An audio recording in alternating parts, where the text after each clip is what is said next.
And hello again from Fox News in Washington. With fears growing about a worldwide double-dip recession, the stock market had its worst week since October of 2008. Joining us now to talk about President Obama's plans is White House senior advisor David Plouffe. And Mr. Plouffe, welcome back to Fox News Sunday. Thanks for having me, Chris. I want to focus today on what President Obama has said and what he's doing, whether he's living up to his rhetoric. And let's begin with what he said about raising taxes 2 years ago. Here it is. The last thing you want to do is to raise taxes in the middle of a recession because that would just take more demand out of the economy and put businesses in a further hole.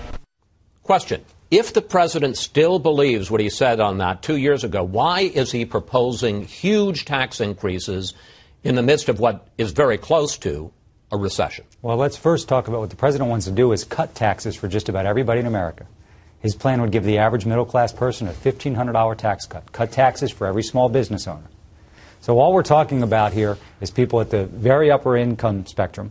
Now, the president would like to do tax reform, which would obviously lower rates for most people in America and make the tax code fair and get rid of loopholes and special treatment. But absent tax reform, the president believes the right way to get our fiscal house in order is to ask the wealthy to pay their fair share. But he is going to continue, as he has throughout his presidency, push to cut taxes for the middle-class folks so that they obviously can weather this economic turn better, but also allows them to help the economy by being able to consume more. But Mr. Plouffe, yes. What you're talking about is $200 billion in tax cuts that end in the next 15 months. You're talking about $2 trillion in tax increases that will go on for the next decade. Between his jobs plan, and I want to break this down because it's important, between his jobs plan and cutting the deficit, the president wants $1.5 trillion in new taxes over the next decade. Let's put it up on the screen. Letting the Bush tax cuts for the wealthy expire, $866 billion. Limiting deductions for families making more than $250,000 a year, $410 billion. Closing loopholes in tax breaks, $300 billion.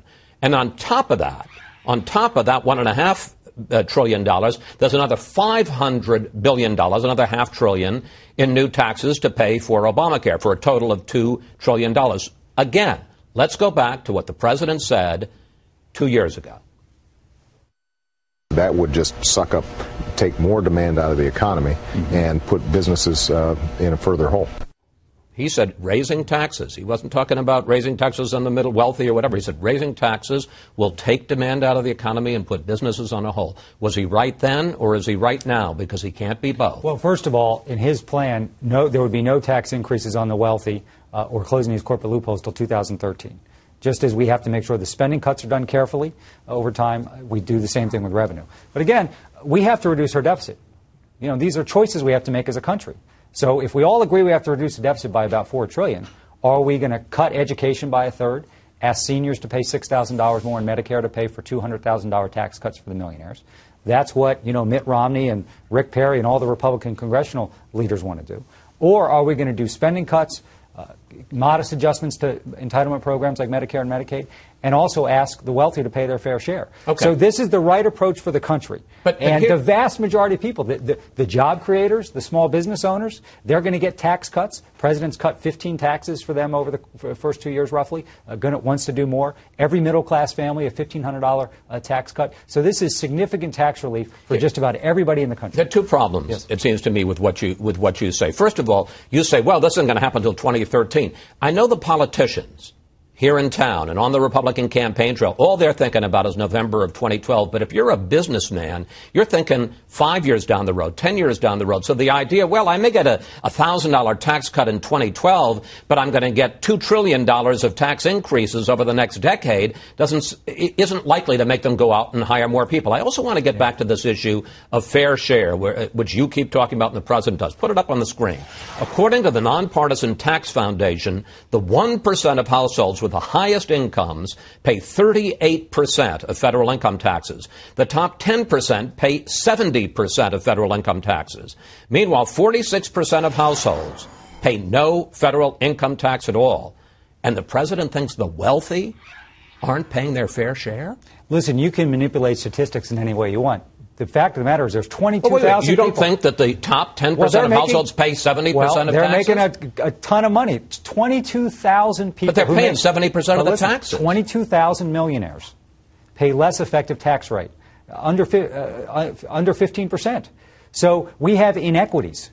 The American people are screaming out, saying it's unfair that the wealthiest, the largest corporations who can afford the best attorneys, the best accountants, take advantage of these special tax treatments that lobbyists have, along with lawmakers, have cooked into the books here. So the question is, how are we going to move forward as a country?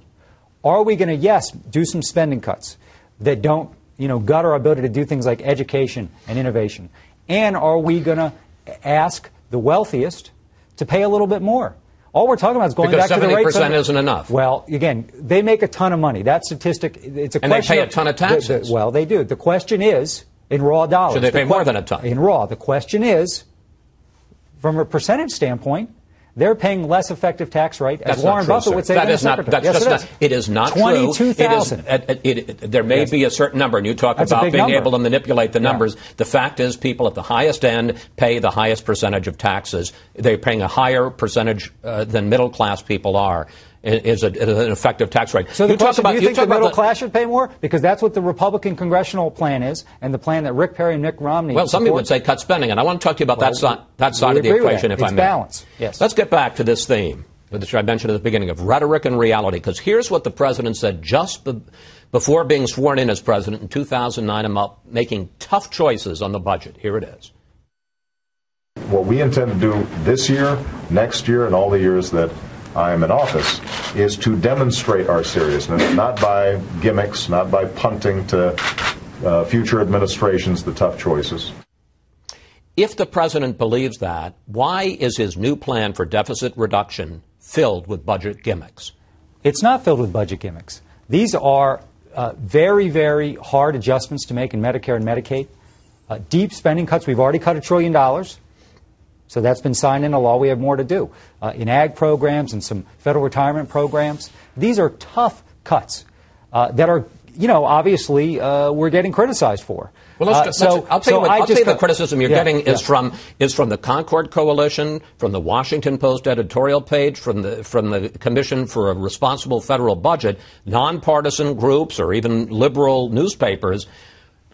Case in point, $1 trillion of the $3 trillion in deficit reduction the president calls for in his plan is for not continuing to fight the wars in Iraq and Afghanistan.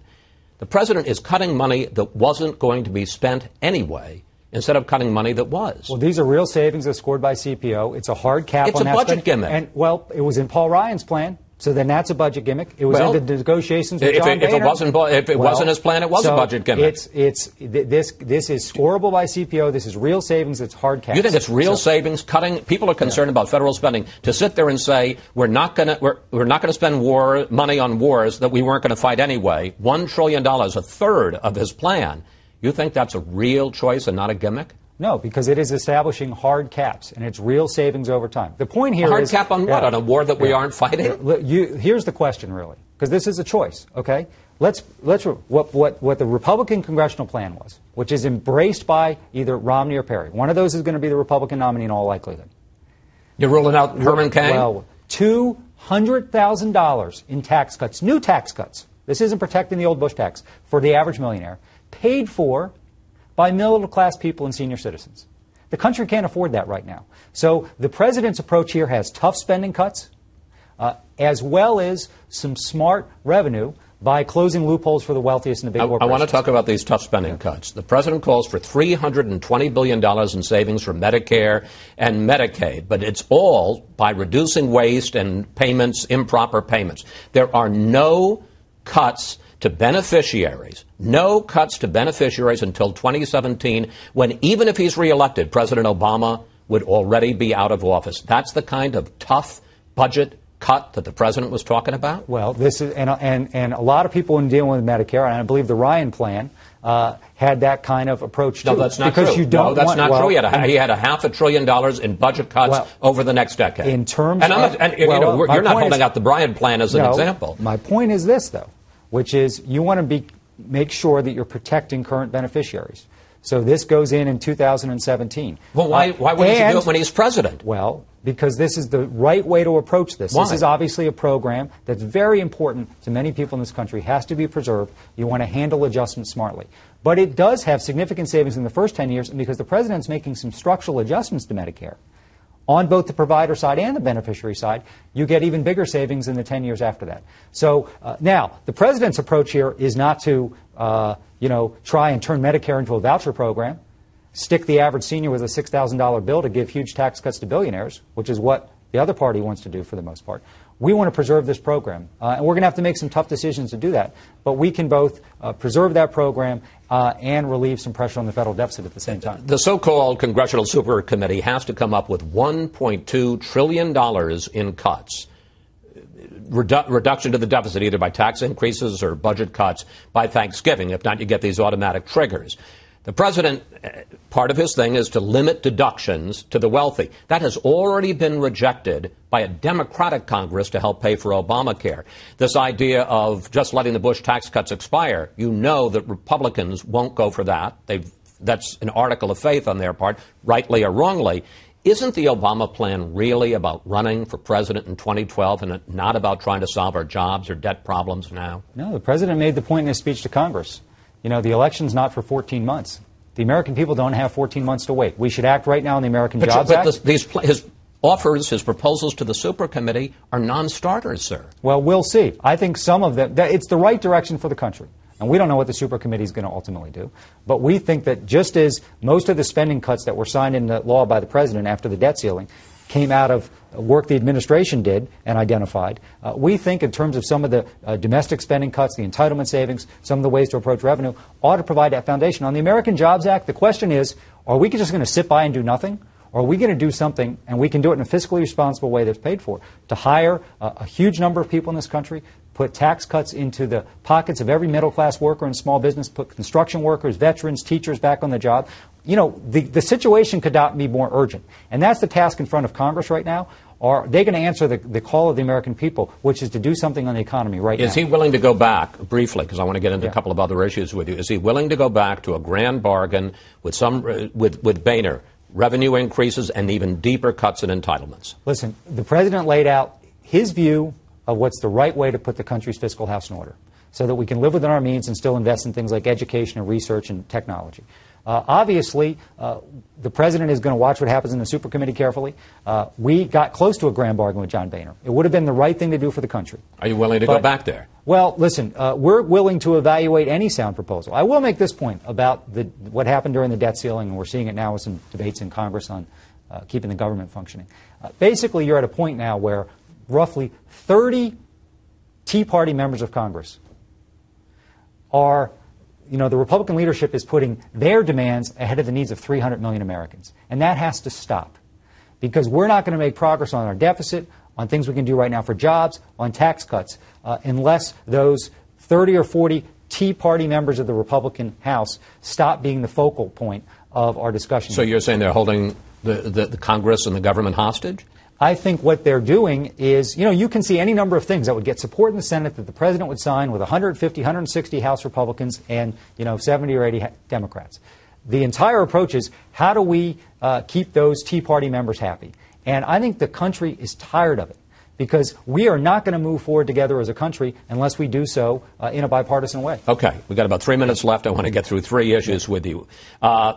This week, the chairman of the Joint Chiefs, Admiral Mike Mullen, made an astonishing statement that Pakistani intelligence, Pakistani ISI, supported the insurgents who attacked the American embassy in Kabul. Question, what is the president going to do about it? Well, Admiral Mullen, Secretary Clinton talked to their counterparts in Pakistan just this week. We've made this point both publicly and privately, that ties and safe havens between any part of the Pakistani government or military and the Haqqani network cannot be abided. Are we going to cut off aid to Pakistan if they don't get cracked down on the Haqqani network?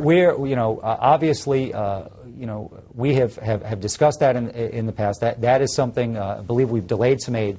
The point is we're going to continue to make the point. Now, we've had great success in that region, as you know. 20 of the top 30 al-Qaeda leaders have been killed, including Osama bin Laden. So we're making a lot of progress. They're an important partner in that effort. But obviously, we cannot abide these ties. Palestinian President Abbas indicates that he is going to reject a plan for renewed peace talks with Israel that was put forward by the U.S. and other countries. What will the